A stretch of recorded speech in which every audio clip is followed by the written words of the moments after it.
Good evening and welcome to Astro Mingle, the spiritual podcast that mingles with the talented light workers and innovative influencers of our time.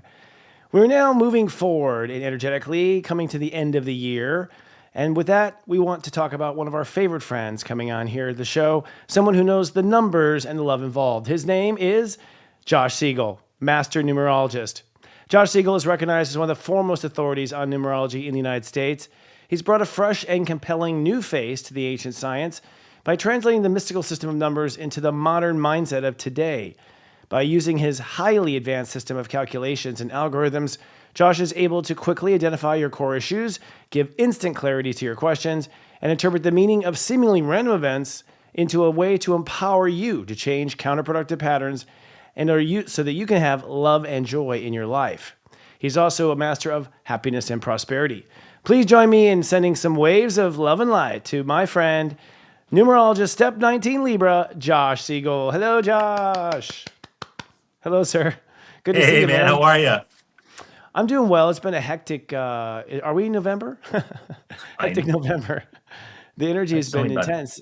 Yeah, and I'm wondering, in that context, as we get kind of caught up, we're seeing each other once a month now. I don't know if that's Right, official. right. But last We're time I going saw you, steady. we hadn't had the election yet. Last time I saw you, and That's right. we just had it. And I'm just wondering, from a numerological perspective, did anything stand out to you? Did you run Yeah, the numbers of Trump versus Harris, for instance? I'm curious. yeah. The power of the number 11 was absolutely, in control of this election. Mm, Case in point, um, uh, Trump was actually moving into his 11 year, right? okay. So when people get in some of your, watchers and listeners have had sessions with me now, many of them, as a matter of fact, and Right. they know that I start cycles by the fall. I Right. don't, it's not January 1st to December 31st. I start them by late summer, fall as a lead in cycle. And this is something that I picked up over the years of doing my work. I kept seeing this many, many times over and over again. So Trump was actually moving into his 11 year, right? Mm. And 11 is a powerful, what we call master number that can cause a major shift in a person's life. The difference was that Kamala Harris was actually in her 11 year moving out of it, Oh. Huh. right? Interesting. So So it's kind so of black her and white shift, for you then. Yeah. it's just a matter of timing who was leaving the 11 and who was going into an 11, Mm. right? And so her major shift happened when, all of a sudden she was catapulted into the, world stage as the Democratic nominee after Mm. Biden pulled out after a pretty disturbing performance at the debate. And then suddenly she's now the candidate. And this was, something that was probably shocking to a lot of people because that's not how it's supposed to happen, right? Mm. But that's the power of the 11 to throw you into a situation to see, are you ready to, take the challenge? The problem is for Ah. her is that as we got closer towards the end of the year, she was moving out of, remember, November is after, the fall had already started, right? So she Mm. was then picking up on her 12-3, and 12-3 is more of a reversal energy and less likely to bring a major shift in your life. She was moving out of that, right? But I Mm. have to tell you, I know some highly respectable astrologers who got this wrong. Mm. People that I respect, and I think it's because it's very, very hard. And I know, I emailed one of them and said, you kind of blew it on this one, champ, and his response was, well, how do you, how can you hold this against me? I'm biased, right? And that's Ah. and that's the problem with this is that it's extremely hard, nowadays not to have bias come, influence the way you see things. Yeah, absolutely. And all this came down in the 11th month, strangely It enough, did. too. Now, how does this fit in the context of what 2024 was and what 2025 is to be in in your numbers? Well, um, I think we're going well. So there's some things that, and I think I'm trying to stay out of the weeds of the politics of all of this, right? Me too. Um, I mean, we're just and looking at the science of the numbers I'm here. just Yeah. looking at the science of it, and I want to be as unbiased as humanly possible. And I think I'm qualified to do it because I really am an independent. I'm a registered independent, so I really do try to be unbiased about these things. But And you're a I, Libra. Libras are the yeah, one sign that tries the most to be unbiased also. I try. Sometimes to an annoying point when you're asking what they want for dinner. It's like, please be biased, figure Oh something out. my, I'm famous for my indecision. I've driven I people know. mad and crazy. Yeah, Call it yeah, unbiased now. That's what you call yeah. it. Um, so we're going into a 9 major year, right? Okay. Um, we're moving out of the eight. 2024 is an eight. Okay. And the stock market is at an all-time high, but we also have a lot of people who are suffering at the same time, right? And so there's a lot of imbalance going on here, right? So as we move into the nine, there are some long overdue things that we're going to be dealing with. And I think the way that government works and the way that we carry things out, maybe some things have gotten a bit old or outworn. I think we're going to be sort of phasing some of these old things out. I also think that we're going to have to do some healing. Um, and some deeper stuff I think is going to come up in the context of that healing for this country and for the world for that matter. I'm hoping that some wars will come to an end at some point next year. Again, nine rules conclusions, rules endings, and Okay. conclusions. It's a last single digit, and I'm hoping that that might look. I'm still an idealist. You know me and the way I look at things. I don't want us to be divided. I want us to come together, and but there's going to be some things that we're going to have to face this next year, Mm-hmm. and again, these are some things that haven't been dealt with properly. I think part of it has to do with things involving the economy and spending and debt and things of that might be something, but also just the way we look at each other and view each other. That'll be a part of it, I'm hoping that some of these horrible things in the world do complete itself, at least some of it. What's your take? So nine's a completion year, basically, is what you're Yeah, saying. So a lot of open-ended things that have been trouble for us, we take closure on them. Is what you're saying, and so we're yeah, going to see a lot of closure, and probably in the step system, nine is Mars and action and follow through.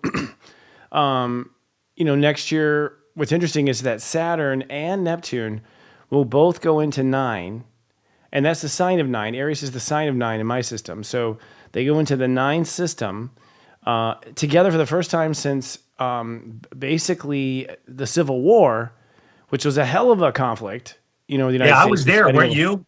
Yes, You I remember was. that? That was I'm still addicted to morphine from having my leg cut off. It's Oh horrible. God, that was horrible. But in essence, so like it really, the astrology affirms what you're saying, but also the Saturn Neptune conjunction at nine, which happens pretty early in the year, Right. represents that it's time to take responsibility now for where our ego, our control issues, and our ethics and morals, Neptune, are out of bounds with each other or overlapping each other or not aligned. So, Yeah. looks like we heightened the intensity. I feel like it'll probably be a bit nerve wracking. I mean, are nines nerve wracking in your world? Because in my world, it's what Yeah. causes anxiety. It what causes people to have nervous disorders. Sometimes ADD and mental disorders like that are nine orientated. So, people who are Aries, get are prone to headaches, for instance, when there's too much nine energy. Do you see that there might be also just kind of overwhelming? Well, well, yeah. So again, people have had sessions with me. I always go back to the last 9 year, or even sometimes multiple 9 years, because those are the years in which we go through transitions, and I call them healing cycles actually, because in the 9 year, the things that come up that we need to heal and let go of tend to manifest themselves. Now, these can be in fated, destined kind of events.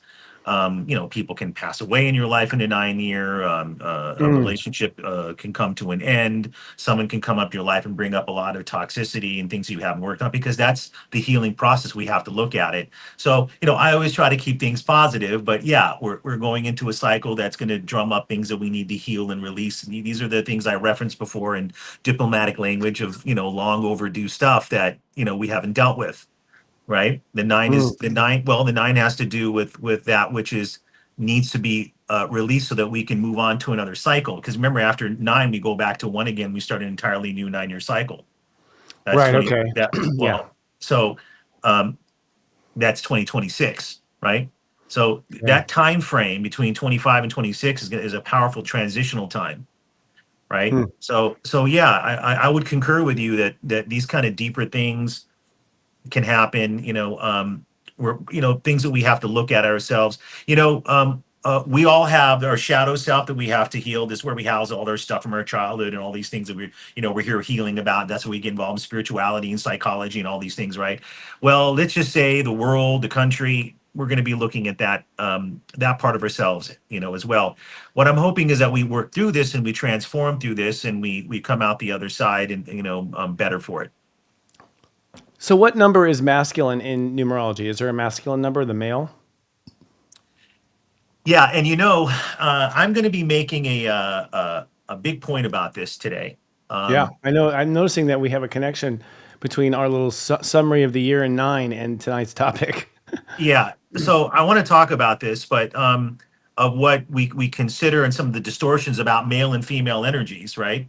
And I'm going to be making a point about that. That if a woman has some aggressive energies, that we may assume that those are masculine energies, but that might be a bit of a distortion, right? Okay. And we need to have a more objective, balanced look at these kinds of things, right? There are some men that may have some feminine features, and we might say that they're more feminine like men, and we say that Hmm. now there are some people that do have toxic behavior patterns, right? And that's something different, right? But what I'm saying here is that let's take a look at the number 8, which we associate with power, authority, drive, accomplishment, and achievement, and we assume that that is a masculine energy, and to some degree we can say that it is. Hmm. However, let's look at the ancient symbolism. Let's look at the occult symbolism for the 8th tarot card, right, which is the strength card. Do you know what's pictured on the strength card? Have you seen it? Oh no, do I know? Yeah. No, being a weak It's person by nature. No, no, I so don't. So it is actually, and everyone can confirm this in the standard Rider-Waite deck, it's actually a woman subduing a lion, holding his mouth open with his teeth and everything.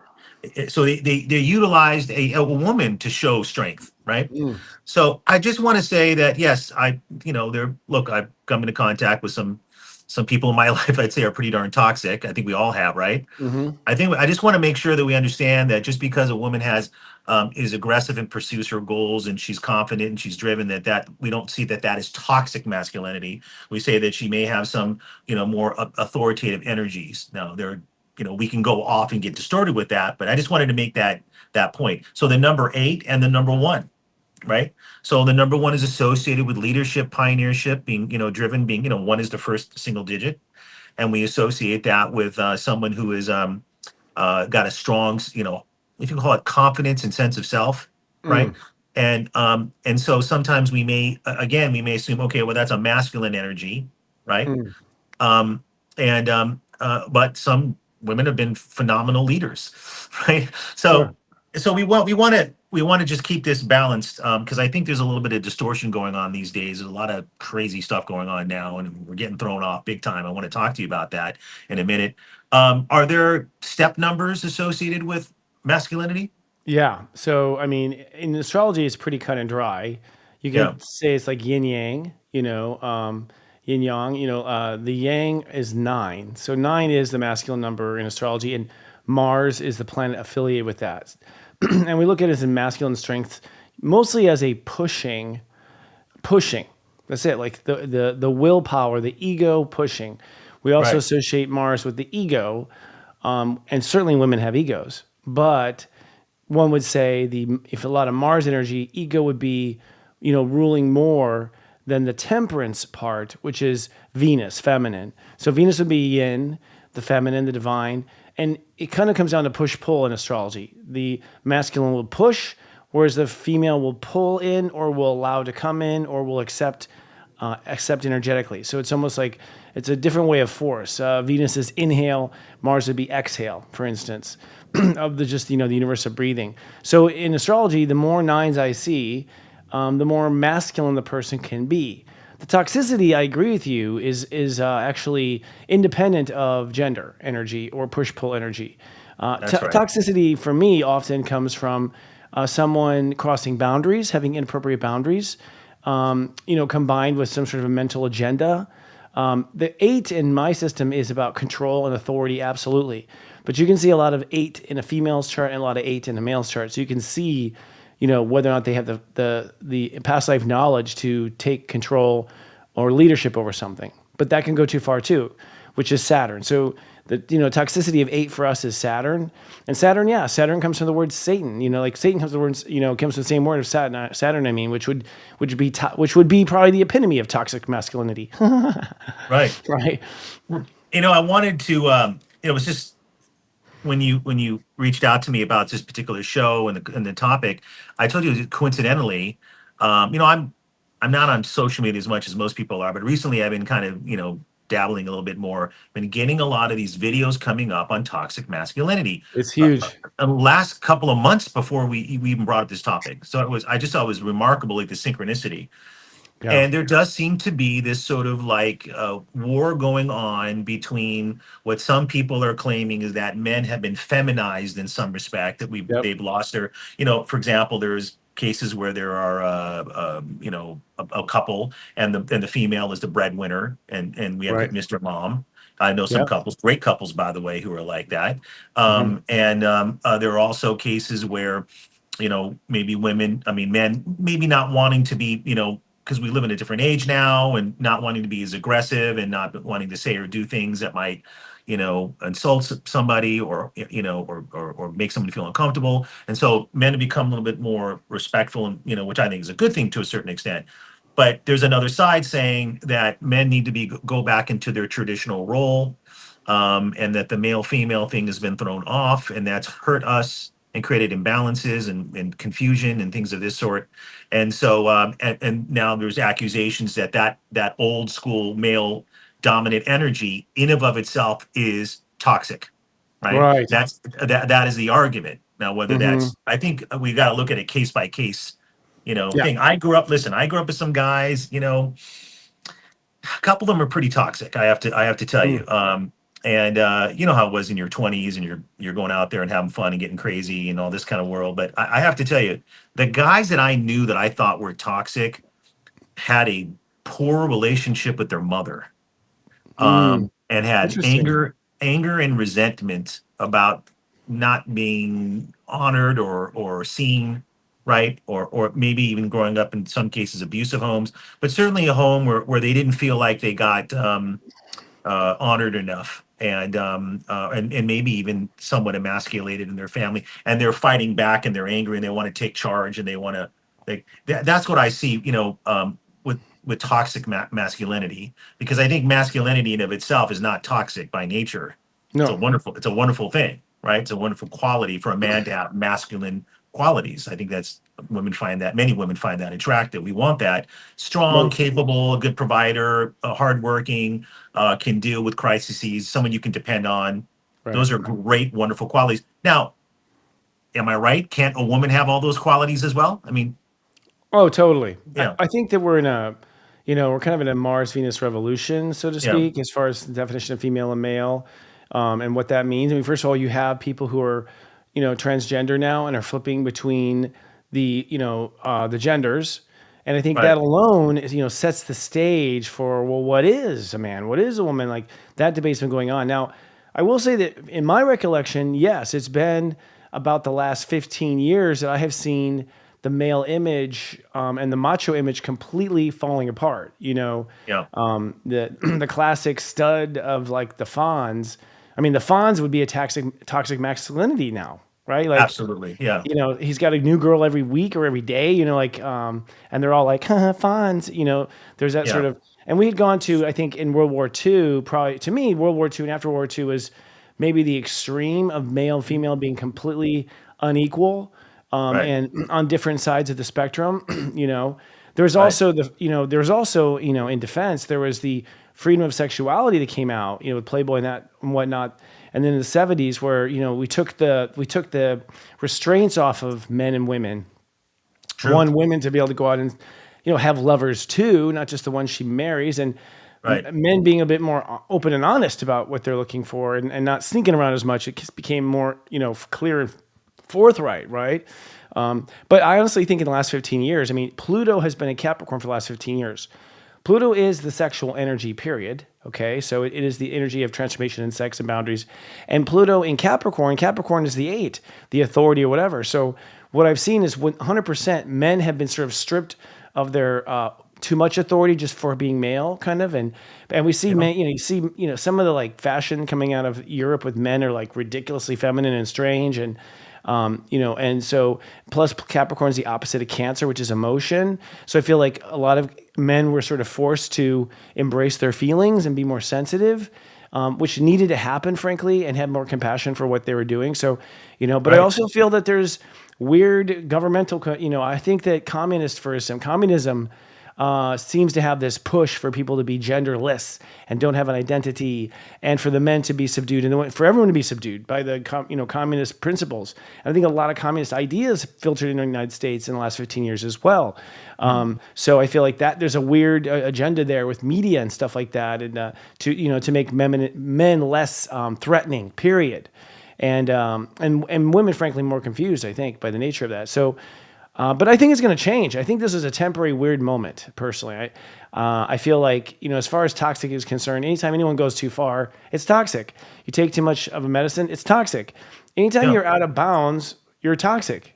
So it's not even a matter of gender to me. It's a matter of going too far with the principles of right now. To flip the switch just to one thing. I know I'm dominating here. I'm being toxic right now, but is that I think that working, growing up, I'm going to fight being you to a duel. You got a pistol on you? yeah, we're gonna in the 70s when women took their power for the Yeah. first time, and I have worked for so many women.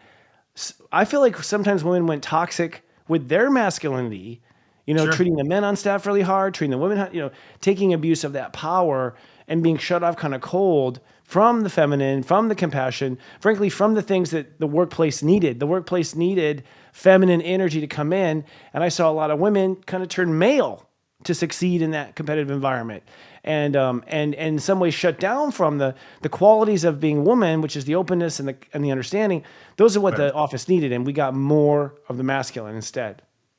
So yeah, I mean, there's so much there. I look at this from a more of a philosophical, spiritual, evolutionary way, right? So we talked about going into the calendar year, the 20s, right? The Hmm. 2000s, and how two represents the two polar opposites, right? The male and female, positive, negative, the this and that, the dualistic structure. When I started studying some from very deep sort of 19th century mysticism and occultism, they talked about how the human beings would have to learn to balance the two sides, right?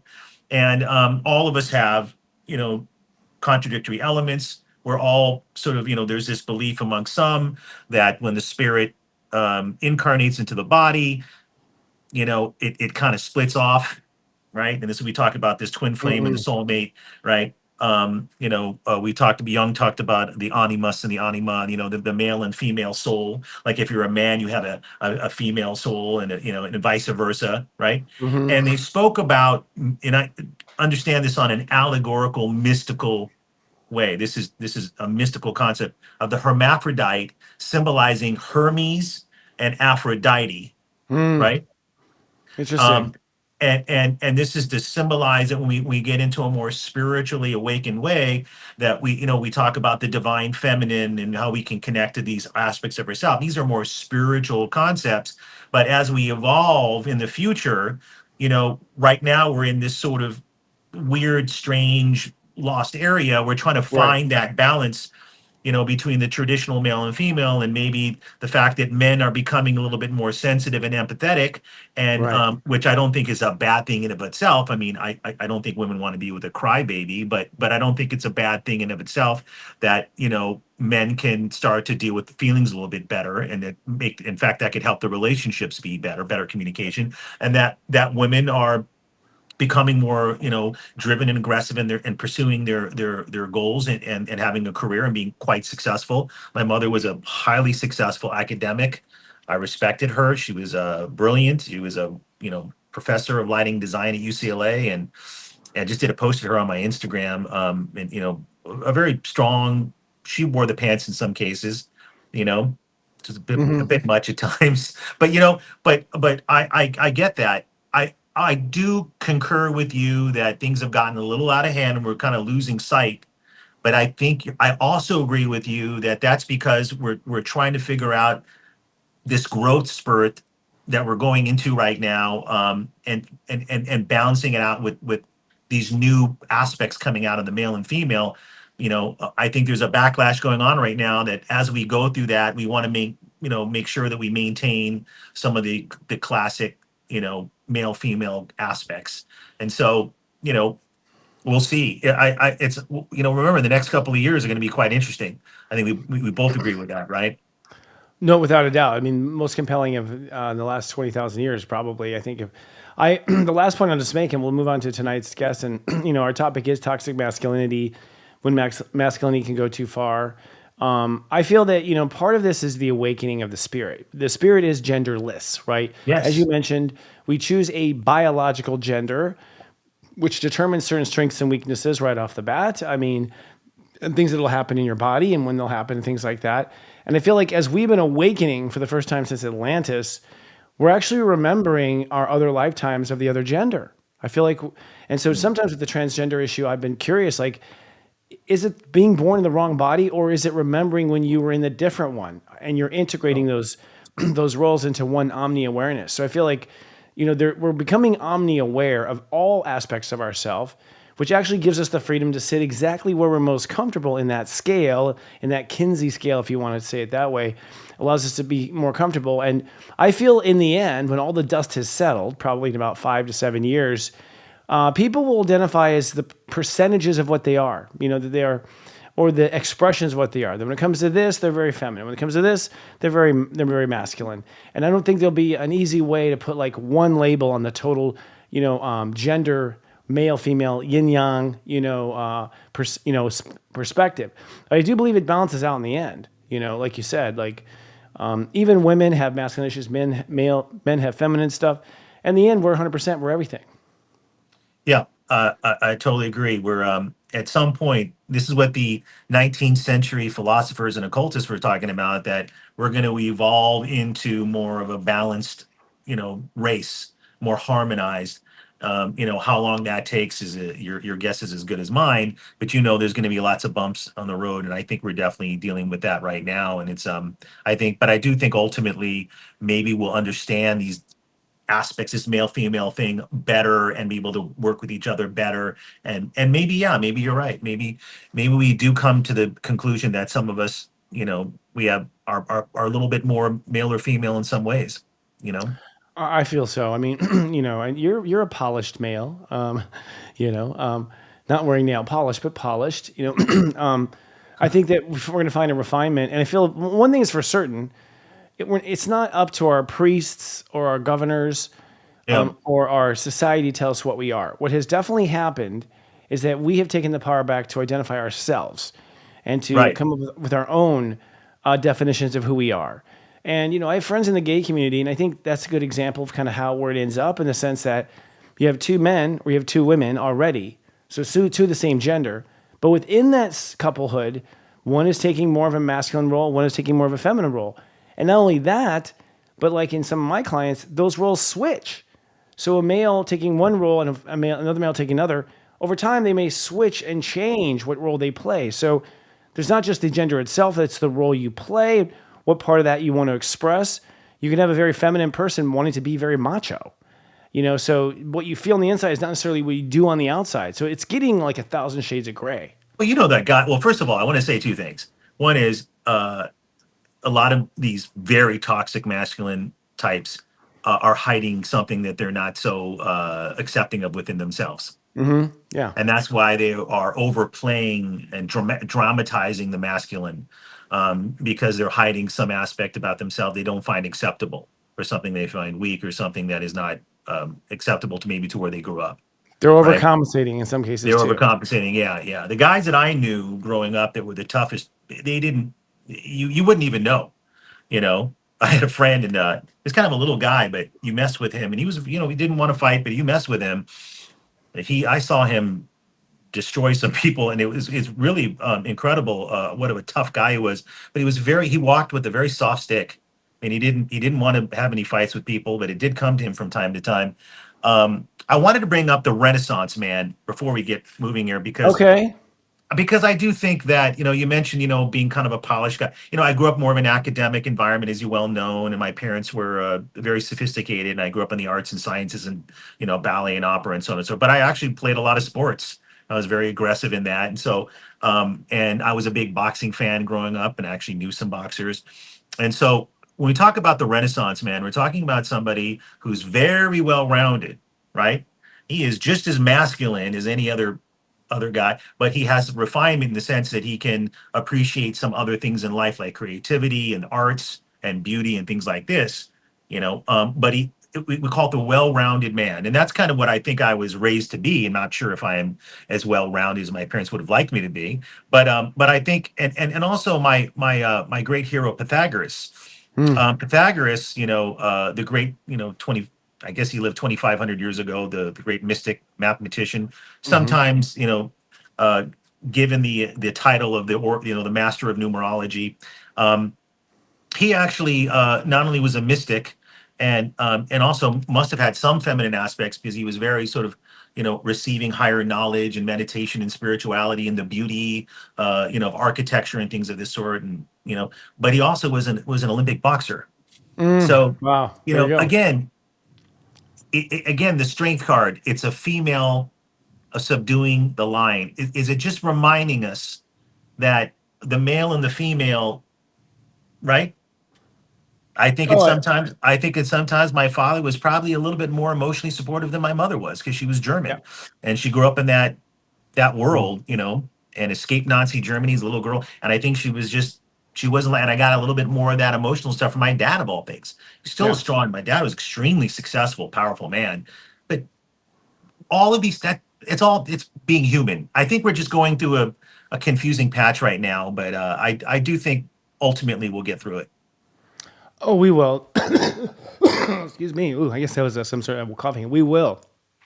And I think that this is really us getting to know ourselves better Yeah. at large. I mean, we were defining ourselves in very simple resolutions of black and white, good and evil. This is low resolution definition. But when you look at an astrology chart, for instance, and do a reading, quite often when I do a reading in the couple where the female is very male and the male is very female, they're coming from a past life marriage where they were the opposite genders. So what I find happen all the time is a couple will reunite on Earth in the opposite gender, and through the comfort of each other, they'll begin to accept this other gender that they didn't accept, and also come to see the other side of what the partner was trying to tell them the whole time in that last past life. So Oh, it's wow. complicated, man. I think Yeah. I think that when you are transitioning between genders, and I'm sure we all switch genders between lifetimes, the lifetime on when you come back in the new gender is usually a gay lifetime, because you are completely remembering the gender of the last life you were living, and now you're trying to live the life of a new gender, and so you feel this blended expression. And over the arc of the life, they slowly come into that the gender they set out to be in this life. So I think it's very complicated as far as how it really manifests in flesh. This is one hell of a subject, Chris. One hell of a subject. Yeah, yeah, yeah. And I can't wait to see what people's comments are, because I think it's people are very opinionated about this right now, about what's going on in our. So I'm interested to see what people say, and hear their thoughts on it. But we do have a guest, right? Yep, we do actually. And actually, she's a wonderful kind of hybrid guest. Let me do an intro here. Jody Randall is 59 years old and originally from Australia. After successfully having a career as a TV producer, she now works as an intuitive creative producer and mentor specializing in career counseling particularly. After a huge breakup and other major events, Jody said her life exploded. In June 2016, she sold everything and began her soul searching journey. Since then, she's been traveling around the world, living in Airbnbs, and she's currently coming tonight from Thailand. Jody is joining us because she recognizes she had toxic masculinity traits. And this was led her to attract partners who also have similar issues. While she's done a lot of work on herself, she still can tend to be reactive and pushy, she says. She even got a tattoo that says, "Listen, because it was such a challenge. I guess that's to remind her. I guess the tattoo is visible to her. Right. Jody sent birth info about her last romantic partner. His name is Frank, who is now a friend. And together they were together for 9 years. There's that 9 again. And she says she also had a lot of that he had a toxic masculinity traits as well. And she's also gone through a lot of loss too. We'll talk about that in a bit. So we're going to bring her on tonight and talk about it. In fact, I think she's backstage, and let's bring her on. You ready? Yeah, let's do it. Okay. Welcome, Jody. Hi. Hi. Hi, Thanks Jody. for coming on and bearing your soul. Absolutely. That's what we're all here for. I agree. And now, I mean, it's interesting. You've gone from producer now to on camera subject. So you're going through lots of arcs. What do you say when you were saying that you had fallen into toxic masculinity? What did that come down to in reality for you? For me, I think it was the transition of taking that behavior within the very extreme masculine advertising world, and I ended up bringing that into my relationships as well. So, I mean, speaking of what I was speaking to earlier, I think that women came into their power professionally, but they came into a male-dominated environment, and they had to fight for their equality, the fight to be heard. Literally, the word there is fight. Because men are competitive. Frankly, they're competitive with each other. All the time. There's a constant one-upping as from man to man. So to be a woman in that context, it must have been an extreme experience. And so in that, were you, was it an eye for an eye kind of thing, or was it to defend and to protect what was yours? Yeah, absolutely. The world of advertising is very much like a revolving machine gun, where if you don't perform and behave and act as they like, then you will be the next one out. There's no doubt about it. And so that competition of remaining vigilant and remaining in power, I think we took too much of the masculine energies because none of us understood that the actual receiving and the best method of communication and collaboration is actually to bring in the female energies. Yes, totally. And I think just to jump to toxic masculinity, as Josh had said before you came on, a lot of the men who go too far were not really nurtured or close to their mother, which I think so they did not understand the process of surrender and receiving. And I think what leads to toxicity is quantity over quality. If a man cannot receive the love at the love making point, for instance, or receive the praise for the one job well done, he will then double down and try to get more accolades or more women or more, maybe because he wasn't able to receive the first dose in the first place. And I don't think there was enough respect for that masculine role, not enough feedback to him in terms of what a great king he was being. So did you see yourself, changing before your own very eyes, or was there a part of you already laying dormant, having issues with male energy to begin with? How did the transition go to toxic in your eyes? It went to toxic in my eyes, I guess, when it was definitely around the breakup. And that's when I thought, I need to have a long break. I really need to, number one, address what is going on here. And that's when through, my own self-discovery and taking responsibilities for behaviors that I'm, now, incredibly regretful of. But that's when I started to see the pieces of my own not intervention, but my own contribution to the collapse of the relationship was because of me. So everything that I was projecting out in terms of you're not this, you're not that, was actually me. Oh yeah. That's a fun realization, isn't it? It's the three fingers pointing back thing, right? You point a finger, you got three pointing back. Absolutely. So would you consider yourself having masculine traits before you went competing in the advertising market? Yeah, I think so, because similar to Josh, I had a career mother, and that was actually quite unusual. My mother was head of the Royal Children's Hospital, the pediatric unit nurse, And so, and she was the breadwinner as well of our family. And so I feel that I had a lot of that. She put down my father a lot. And so that wasn't healthy as well in terms of the display of how you speak to males. Yeah, I think I've covered that. Are you saying that? So you're saying that he, if I can jump in just for a sec. Yeah, jump in. You're saying that that your mother emasculated your father. Absolutely, without a doubt. Because I looked at your chart. And I wanted to, and I kind of talked about this earlier about how ones and eights are considered masculine energies. And anyone can kind of Google basic definitions of the number one and the number eight on any, semi-bad numerology site out there, which there are many of. But you indeed have a 4610-1 or a one natural ability number, and your inner drive is a 17-8. So, so one brings leadership and a dynamic confidence to kind of pursue your aims. It brings this, we call them the trailblazer, right? And sometimes we associate that with a masculine energy, but it just means that you're a leader and a pioneer, and you're driven, and you have the 8, which is a drive for power, authority, achievement, and accomplishment. And I don't think either one of those numbers can be deemed toxic at all. I think what they are qualities you possess that help you to become quite successful, right? Now, your life path number 32-5, guess what 5 rules? Marketing, advertising, promotions, and communication industry, right? And so are you supposed to be like a very docile person that can't communicate? I mean, you have to be able to communicate in an effective way to convince, to promote, to sell the idea to others. Again, this is part of your skill set that you were born with that made you successful.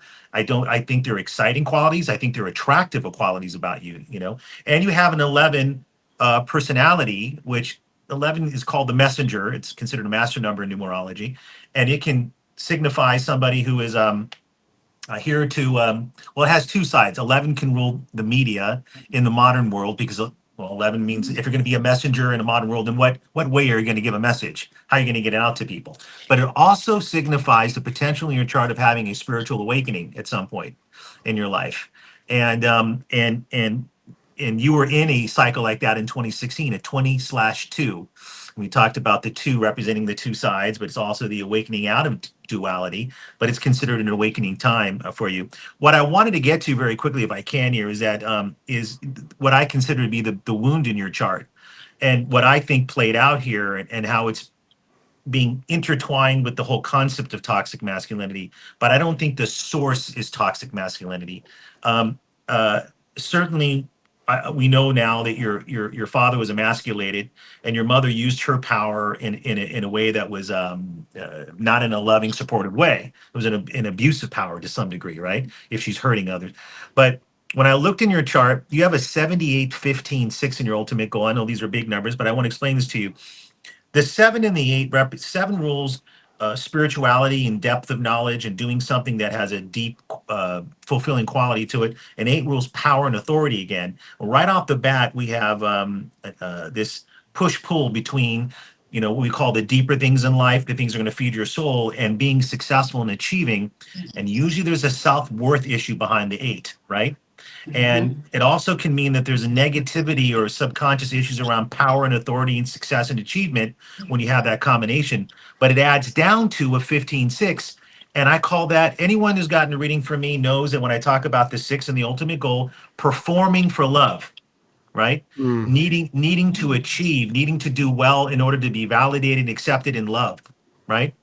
And I think that's what many people with that combination are very successful. Many people leave their jobs and they realize that the motive for their success was to feed this wound and not really to love and accept themselves, right?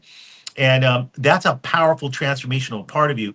The bringing it was in my view, the way you associated power and success as a validating principle for you to make you worthy, to make you worth loving, to make you living up to expectations. That is what I think you carried into your relationships more than anything. I think because you had strong energy to you, it manifested in these sort of semi-quasi-toxic masculine traits. but in reality, it was your value system being attached to being powerful and successful and doing well and living up to this ideal expectations in you, and then putting that on someone else, really, right? And that's what it's really all about. I just wanted you to know that a lot of the qualities you possess are not toxic at all. The only toxic thing is that I don't think you got unconditional love growing up, and I think the value system was distorted about achievement, power, and success, and how that was going to validate you somehow, and being overly attached to that. Do you understand what I'm saying about that? Absolutely. Yeah, that's resonating very, very strongly. Right And I in my think soul. right, and once you healed, when you really understand that that's what it is, we can come to actually accept. Because I want you to accept these really wonderful qualities you possess. I want you to accept them because that's a part of self-love and self-acceptance. Absolutely. I want you That's to what accept those qualities and not see them as toxic, but know when your your motive is to use to empower yourself because you're not feeling worthy enough or you're not feeling enough in general, and that's when you lose sight of the true qualities you possess. That's when it gets toxic, and of course you find yourself in a sea of guys with small penises, right? You know, She's not going to and comment on that literally. It could be perceived as toxic. yeah. And so there's a lot of men who, can't handle, a strong man, actually, a real alpha male is fine around a stronger woman, right? Right. They're not intimidated by that. They have no problem with that, right? I Right. can date a woman that's got a great career. I'd be proud of her, right? So I just wanted to make a point that the so-called toxic masculine traits is really more of a byproduct of a deeper wound in you of simply not loving and accepting who you really are and following your heart and not needing to be powerful and successful in order to be worthy, period. Yeah, indeed. Chris? Well, looking at your chart, Jody, I sincerely feel you're coming from a very long line of male lifetimes. So you have an ascendant Aries rising at 28 degrees. That is the memory. Your rising is sort of an ego that you use most comfortably, that you kind of throw on in a new lifetime. And so you're throwing on probably some sort of a war general, some sort of a high-ranking male energy who's used to everyone answering to your desires at your will, at your call. So that was your ego coming in to kind of protect you in this lifetime. Your male energy, Mars, is at step 19 Libra. So it's a softened male, but it's a 19-degree male, okay? In fact, actually, that is Josh's sun, 19 degrees Libra. It So you totally were is. Josh in a past life. I'm sorry. I'm sorry to hear that. Well, so my poor, we're going to talk about, the guy she dated, but no, I'm just kidding. But here's the thing. It looks like, looking at your chart, that you were actually a soft king. You were a king because your Mercury's way up at 29 Leo. So you were a soft king. I think you got soft because of your relationship to the Pope or the church. So the church softened your reign, and you have resentment to organized religion for many reasons. You've been in it in past lives. You had been obviously you would have been a male as a leader in religion because they didn't allow females in. So we can determine the gender just from that. If you have past life experience being in organized religion as a leader is probably male.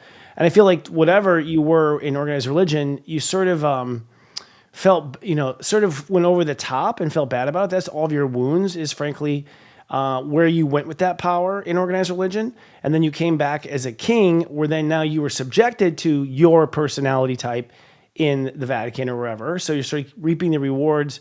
Reaping the karma of having been too aggressive in spirituality, then under aggressive in your power. My point is your Mars is at 19 this lifetime, but your Venus, your female energy is at 10. Which means your feminine awareness is down at the basic level. Your masculine awareness is literally the next 10, 19 net 10, Venus net 10, both fertile energies. And so I feel like, you have something to prove yourself as a woman. Like the female side is learning how to open up and be more experienced as a woman. That's what your spiritual resume was lacking, was female experience.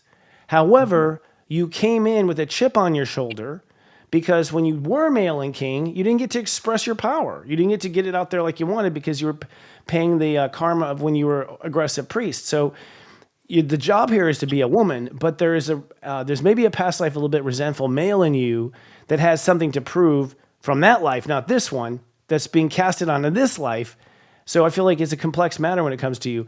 I don't feel like it was toxic either. I feel like it was an unresolved past life male energy expressing itself in a female form in this life.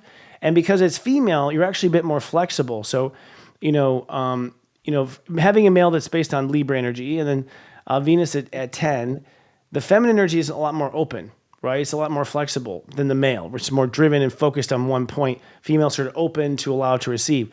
So what happens when you have very strong masculine energy in the context of a teeter-totter woman spectrum, the teeter-totter can flip so much easier when you have too much male in a female because the female is open. So you sort of go too far or not far enough or overcompensate because you're expressing this male intention through a female mechanism, which is openness, and it can go all over the place. So I feel like ultimately you're here to be actually, a stronger woman. And this is a trend I see a lot. A lot of the female empowerment going on this planet is actually from reincarnated men playing roles as women. So I don't know if it's the female role that's actually changing. It's men moving into women's bodies and bringing those qualities to the feminine is what I see in this life. And bringing that strength right to the feminine side of the equation. Yeah, Does that that's really. resonate? So I want to do a couple of things, and it's kind of fascinating to hear this because I do believe in past lifetimes, and it's so interesting to know these kind of just what might have contributed to where we are now, right? This karmic imprint. But when a 15-6, I wanted to say this and commend you on some things here. When a 15-6 starts to realize what true self-acceptance is, right? They inevitably move into something that's going to be more rewarding and not proving themselves anymore, right? So and the ones that really get the most out of it are those who end up being of service to others, right? You were sharing love, and that, by the way, is nurturing and supportive. But you were also empowering others as well, which is saying, I have my empowerment and I can share it and empower you. And whether you're a male or a female, I can support you. I can bring service to you. I nurture you, but I can empower you. And you see, that's a transformation. And this is what I would work with you is on, and we're already kind of doing that already in the line of work that you're doing now, which really talks about that. And you also have to give yourself a little bit of a break. You're growing up with this mother who's emasculating, who's abusing the power and authority 8, right? You're seeing your male figure being dominated and hurt. What does that tell you? Don't be weak.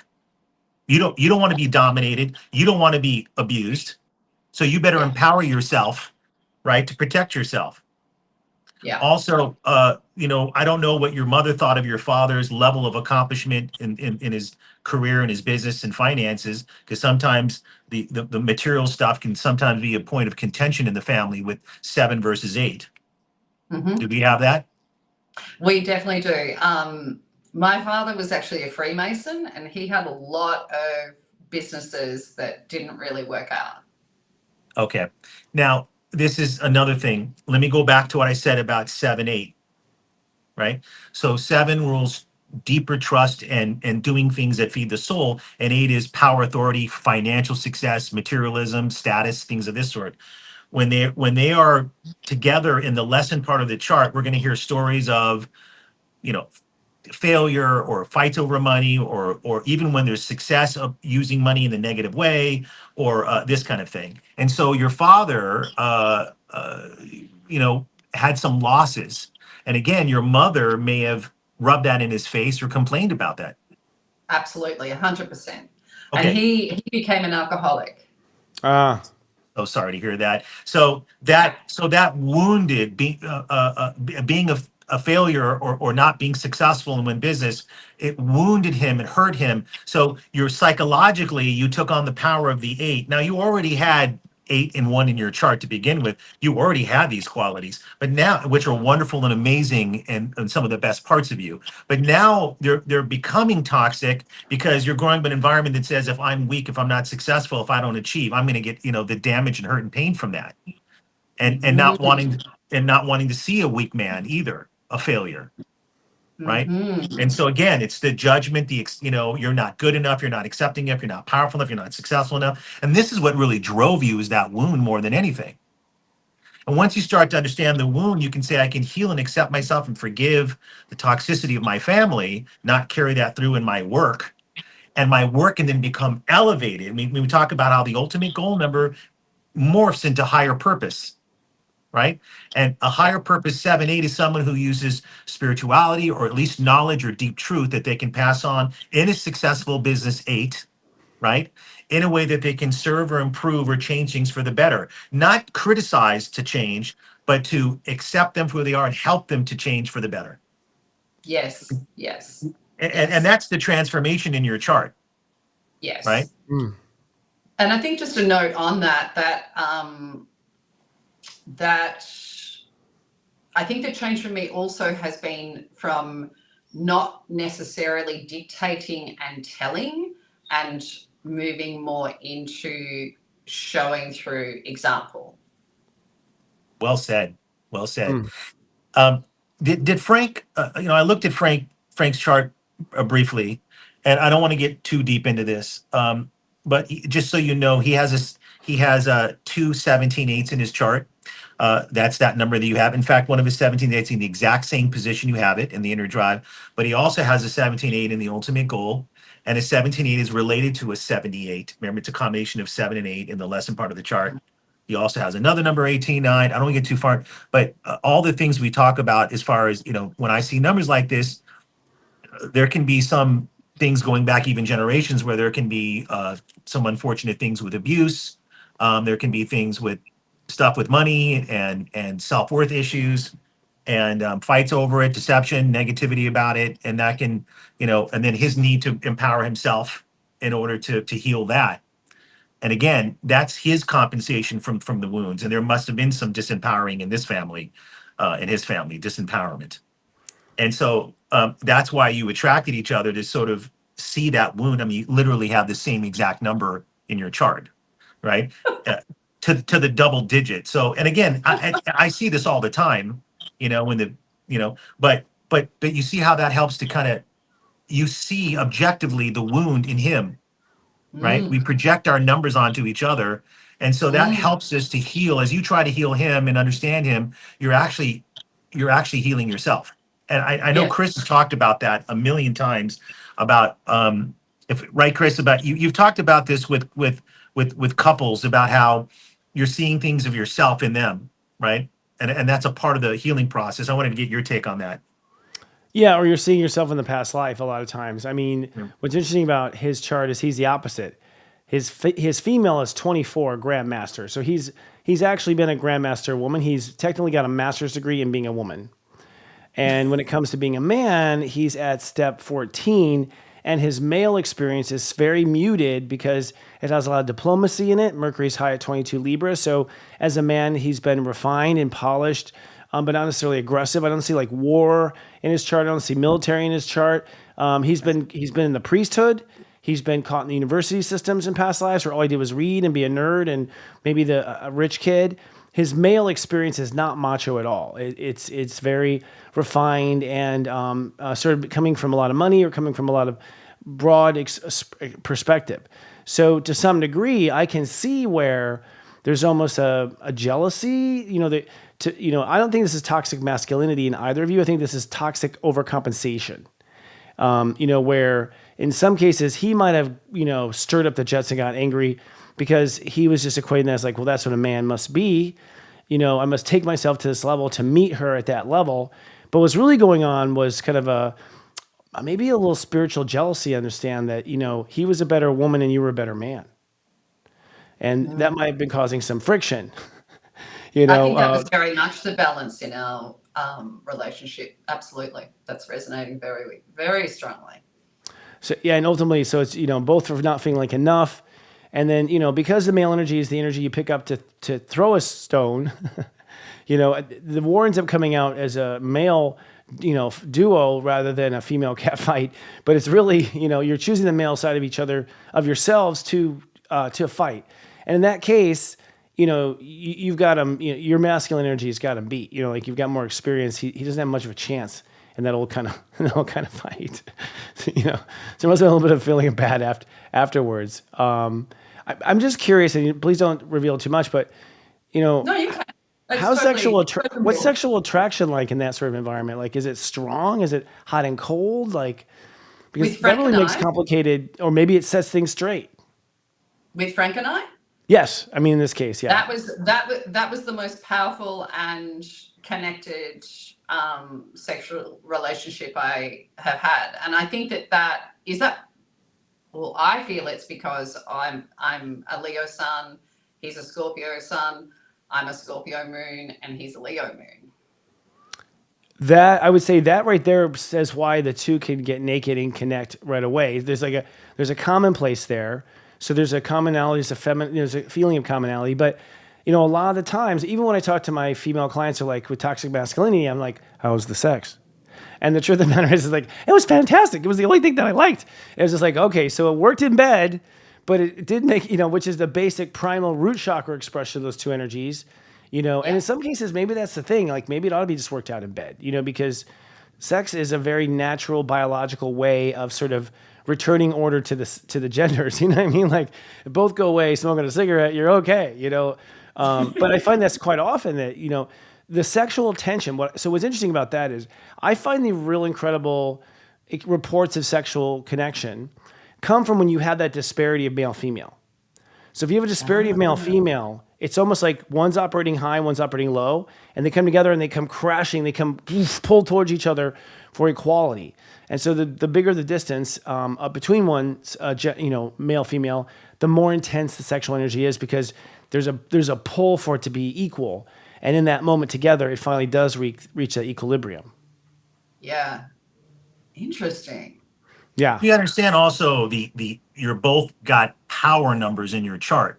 Mm. Yeah. And when I've talked to clients over the years who have some of these numbers, their sex lives are quite interesting because how power and control plays a role in their sexual connections, right?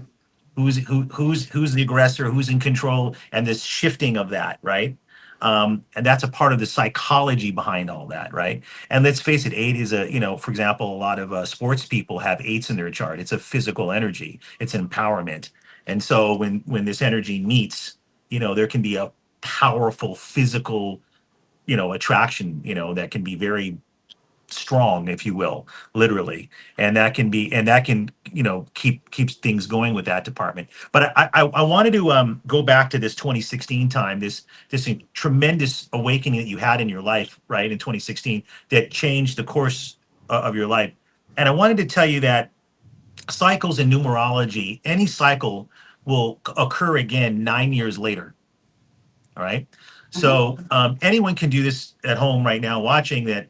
Take a very important year of their life, go 9 years before and 9 years after, depending on when it was, right?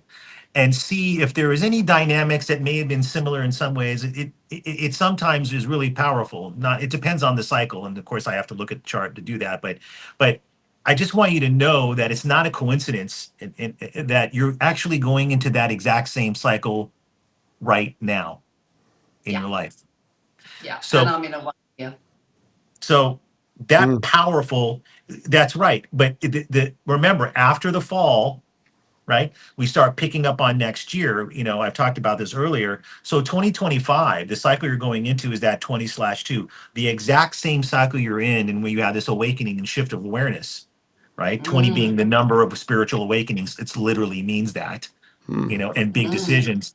So I think, I'm looking forward for you, because I think there's this next level shift in the process of happening of how you can take all this knowledge that Chris and I are giving you and start to apply that for something new. And remember, 7 rules: knowledge, truth, spirituality, deeper information, which you do utilize in your work now, right? And I also want to say that 6 also connects to the arts and creativity and visual stuff. So I want you to think about that. Does that have a place in your life? Yeah, it definitely does. Particularly with the work that I do, because it is so visual and it is so creative, like mapping out like the foundational landscape of what people's business looks like in terms of their visions, in terms of their dreams, in terms of what they want to put out in the world. All of that is each one of those I see as a creative project. So I think what's happening now is that there's going to be this next level awakening for you. And I'm really fascinated to hear what Chris has to say this about what the astrology shows coming up, not just the past, factors. I mean, I'd love to spend a couple hours with you and talk about, 2011, because you were in a 15-6 during that year. I'd like to know what the hell happened then. Do you remember offhand? I know it's a long time ago. 2011 was when, that was when I did my first Feng Shui and numerology studies. Okay. So that was when I was like, I need to move away from what I'm doing, but I had no concept of how that was going to pan out.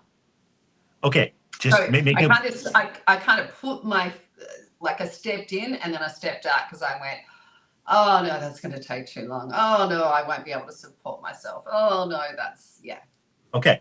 Now think about feng shui, of course, has to do also with visual design. Incontrovertibly, it does, right? Yeah. And so think about that. Also moving into any kind of spiritual thing. We're moving out of what we should do, ought to, the 15-6, right? You have to be successful. Don't be weak, be strong. All that stuff that we deem sort of toxic from the family. And that year you took a step towards that, right?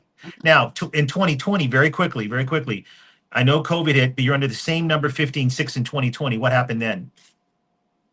2020, I got hit with the end of the mindset workshops I was doing in a corporate, in the corporate world.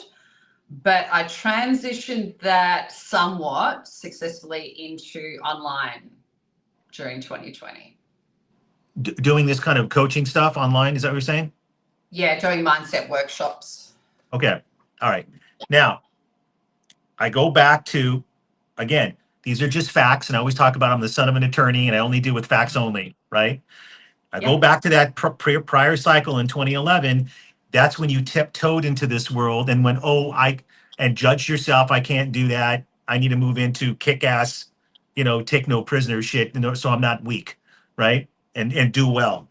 And then literally just the exact same cycle 9 years later, you move that out online and expanded what you did in that world, right? And the cycle in between that is this 2016, the 20/2, the awakening, right? And you're now coming into that cycle. Literally, you're moving into that as we speak, the months ahead into 2025, right? So this is your time to take what you do and awaken and your message out. I think this time frame right now, it's not a coincidence. Looking at the cycles, everything lines up beautifully. And I love to see this. And that's because you're about to probably move into another level of success and branching out in what you're doing.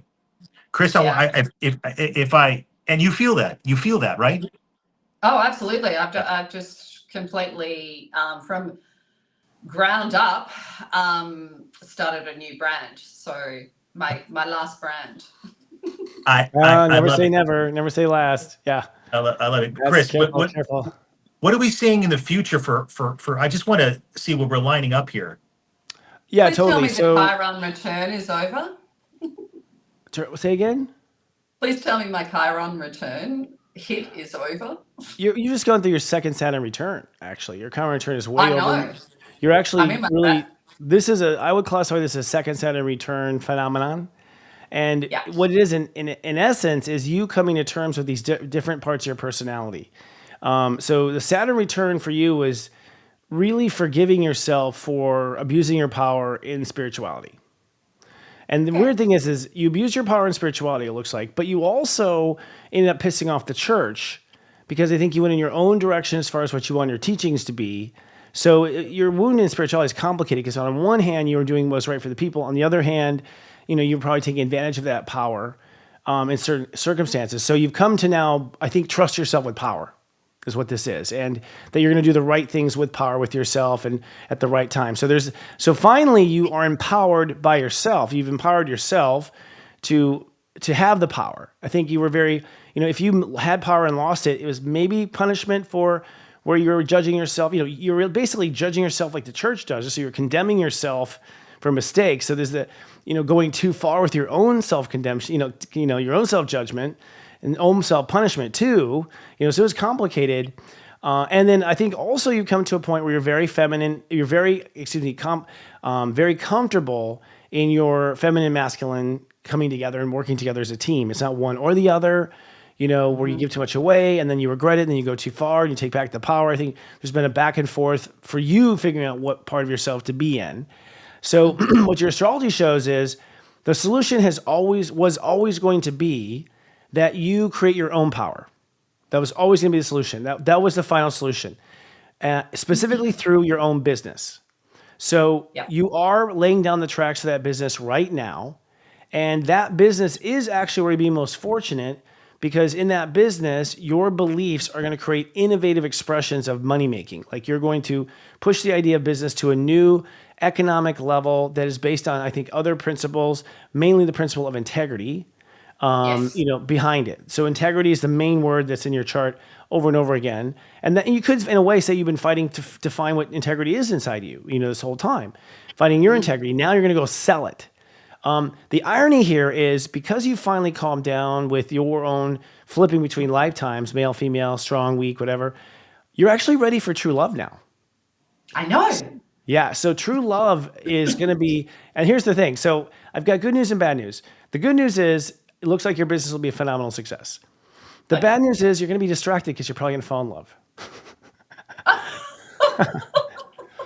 And so it's going to be a whole different expression of male, female. You're going to want to now run away and be the woman, but you're going to have to be being the man running the business, and they're going to be fighting for attention inside of you. So I think that's my prediction. My prediction is success and money in business, which will make you constantly looking back and forth for, do you want to stay home in bed or do you want to go to the office? You know what I mean? So that's my thought. So we do want to make a point here that partnerships can come under two people, that kind of. But really, the cycle after that, 2026, is a strong, powerful time frame. I see people falling in love and things of this sort. So although you can meet them in 25, but I want to make something clear here. This is a different kind of relationship, right?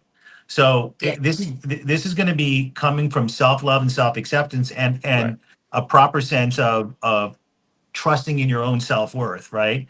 And so that means that if you see certain qualities in a man that represent the old wound of the wounded masculinity, right?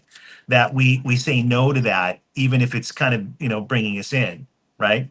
So we can go into cycles where we do fall in love and attract people, but we want to attract the right kind of guy, right? So and the more that you balance these wonderful, beautiful parts of yourself, this strength, this drive, this independence, the authority in your chart with love and as Chris said, integrity, or using what I call the balance between the spiritual 7 and the material 8. Which is really a meaning having good values. I mentioned that a million times tonight. What are good values? Is that what's really important in life? We want to be successful. We want to make good money, but we want to help other people. We want to have love. We want to have friendship. We want to have health. What do we value in life, right? And so if somebody is just trying to make a lot of money and that is their main focus, I wouldn't say that's great values, right? If somebody is just wants to be validated because you're doing well, that's not valuing themselves enough, right? So all of these things you're learning and evolving, and that's why I knew you're on the right track, because the very work that you do is associated as an integrated version of your lesson. It is in of itself. It's spiritual and knowledge tied into business in order to bring service towards others. Yeah. Correct? Right. And that's the integrity that Chris so astutely pointed out. That is an integral version of power. It's not, dehumanizing or emasculating or trying to lord power over it. It's actually empowering others, right? So I see the guy for you in my mind, I see him, and that he knows and loves himself enough and has enough self-worth that he really can appreciate you and you can appreciate him, and no one's pointing the finger, wanting to change the other person or needing to be more powerful or, compare this or compare that. You're actually going to be on the same team, right? Yeah. And it's going to have a proper value system. And that's so important. And you want a man that's strong, but who can show up, right? Yes. And it's not weak for a man to be able to talk. When did the hell did that become weak? Says Josh. Exactly. Yeah. Give me a break. I have to. Oh, my boyfriend. He's just the strong silent type. I'm like, bullshit. He's not. There's no such thing as strong and silent. If you're silent, it's because you fear talking, bringing things Yes. up and directing things. Yes. Real strength in a man is being able to deal with stuff on an open level, right? Yes. And you can create a really wonderful bond with a man like that. So I just want to make that clear to you that it's not just about attracting somebody in your life, it's attracting the right kind of guy that reflects where you are now with all the growth that you've done and the evolution you've done. Why? Yeah. Because if you go back on that 9 years ago under that cycle, that's what shifted you to where you are now, right? Yeah. Now you're that 9 years later of evolution, you're ready to take that to the next level, right? Yeah. And I will say this, finally, 6 does rule family, relationship, and home, and actually rules literally homes. And so, which is a very important thing for a 6 is their home and their family and their connections and things of this. And it looks like to me that that's on the plate for you. I agree. I agree with Chris that that's written. It's written for you because that's where you need to heal. That's why you're going to have it. Yeah. That's Yeah. That's interesting that you both mentioned the 11, like in terms of integrity, because that's actually my Leo step number. My Yep. son. And your North Node in the house of business. So I'll just wrap up with this point. I actually feel that your feminine energy is being taken to the next level now. So you were kind of working out being a teenage woman, let's say. You didn't really come with a lot of mature woman experience when you were born. You had sort of kind of princess, gimme now, kind of, that was the feminine. And so this woman in you has matured and to and borrowed from the male party. When that's really how you get there, you reroute the male energy to support your female inside. That's what I always coach my clients. Because once you give your male to your female self, you sort of grow. You have all the medicine you need. But here's what I'm going to throw out there. I think this guy's going to knock you off your feet. I think that you are going to feel vulnerable and scared and, like all the sort of teenage sort of feelings at first because now that your male is supporting your female inside, your female trusts to be taken for a ride. Your female trusts to be put on that motorcycle and will put her trust into someone else, into another male. Basically, the male in you is now willing to let the female be swept up. And the male in you is going to be focused on this business. It's not going to be focused. It's not going to interact with love, I don't think, anymore. So in a way, you've brought peace between your own gender dynamics inside yourself, getting the best of both worlds. You get to be a male in the successful business. You get to be a princess on a motorcycle in your love life. That's what I predict. Which is interesting that you say that about the vulnerability part, because one of the reflections that I had in terms of my relationship with Frank was that I was always projecting that, of course, he couldn't communicate, he was shut down emotionally, yada, yada. I think I was too, because my method of expressing that was like too aggressive, too direct, too like, I want answers, too expectation. And so I wasn't actually even expressing my vulnerability. So I think that this new relationship will be the opportunity to like really, which will be a challenge because it's like unknown territory to me in that feeling, but it's one that, as you say, I will naturally progress towards. You certainly will. And remember, you grew up in an environment where being vulnerable and showing that sensitivity was not good because you had this all-powerful mother who could be emotionally abusive and emasculating. And so you learned to, just to protect yourself, right? And there was a hyper growth in the aggressive energy in order to protect yourself, right? So, but again, the work that you do shows, more of a nurturing, caring thing and empowerment. So that's a great, that's called integrating the chart. That's what we want to see. This next relationship, you're going to have to give up some of that control, right? Yes. And to allow a man to be a man. Now he'll have enough strength in himself to walk you through it. As Chris said, you may go, I don't know if I want to get on that motorcycle. It's all right. I'll drive slow. It's going to be okay. Get your helmet on. and it's going and he'll take you through, because it's going to help you through sort of releasing that and to receive a little bit more, right? To bring that feminine aspect. And Chris is right. You're not going to let go of the wonderful qualities in your chart. I mean, I wish I had some more 8s and 1s. I mean, those are great, phenomenal numbers. I know many successful women who have them, who are also mothers and have children, and and have great families at the same time.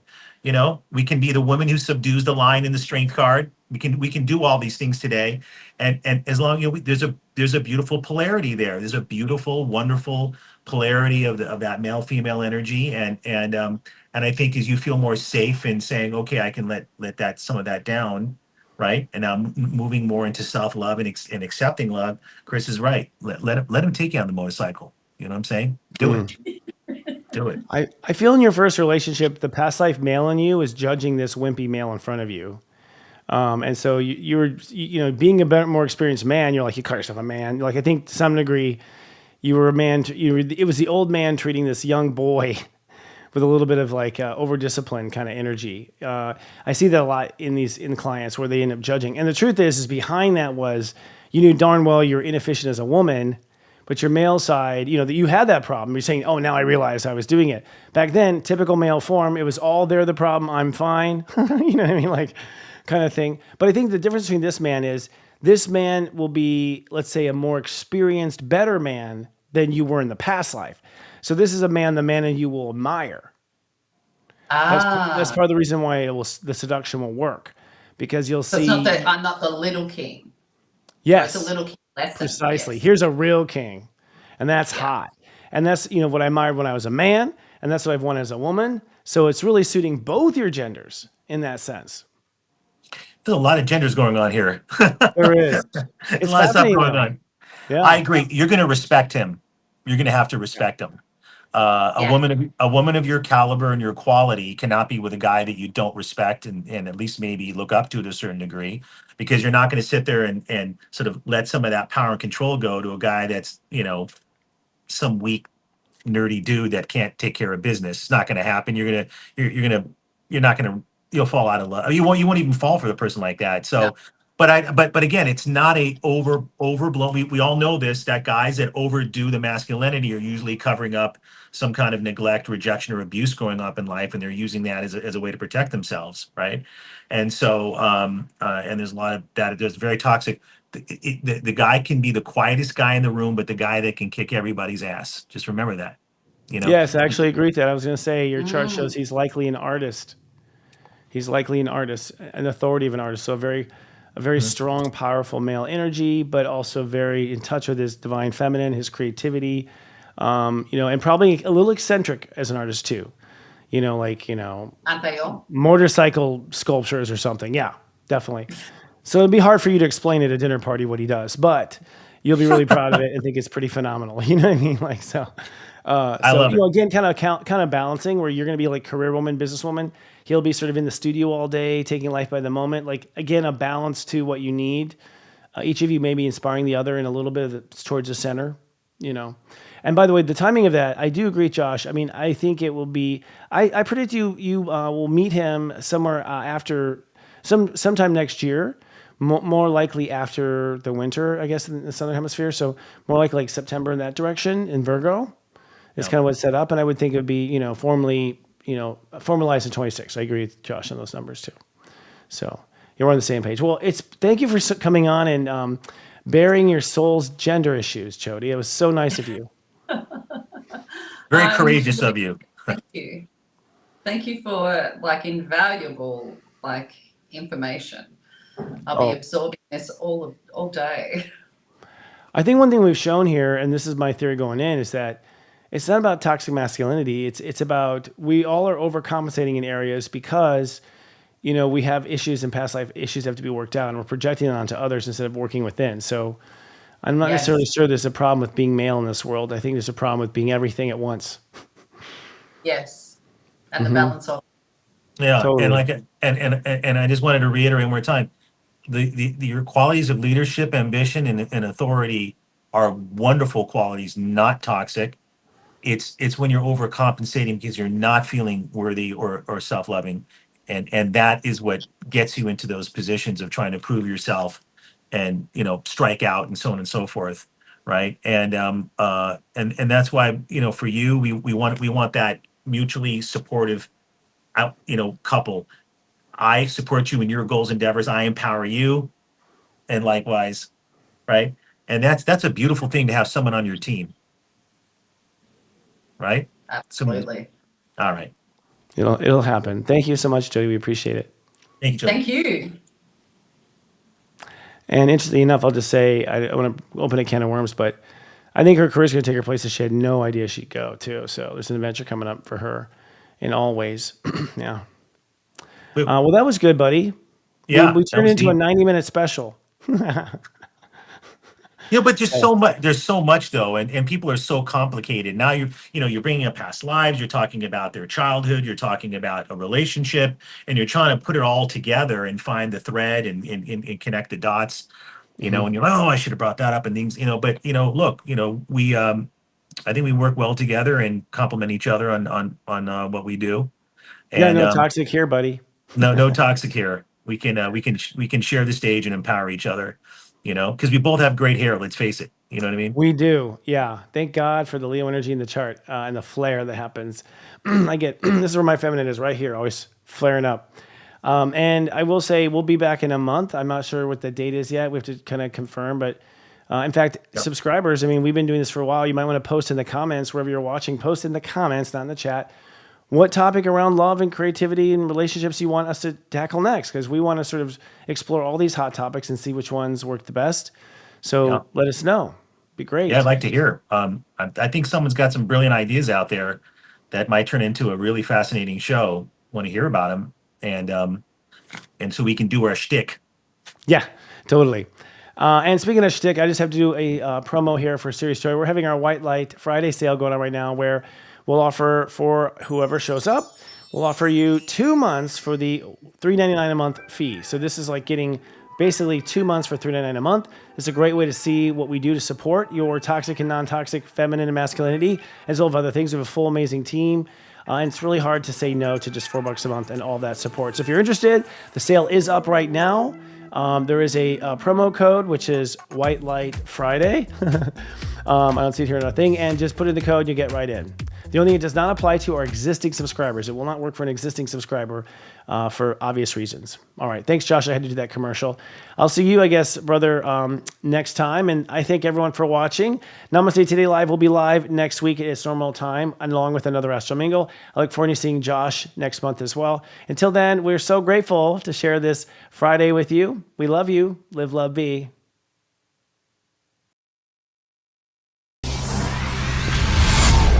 It's serious, Josh.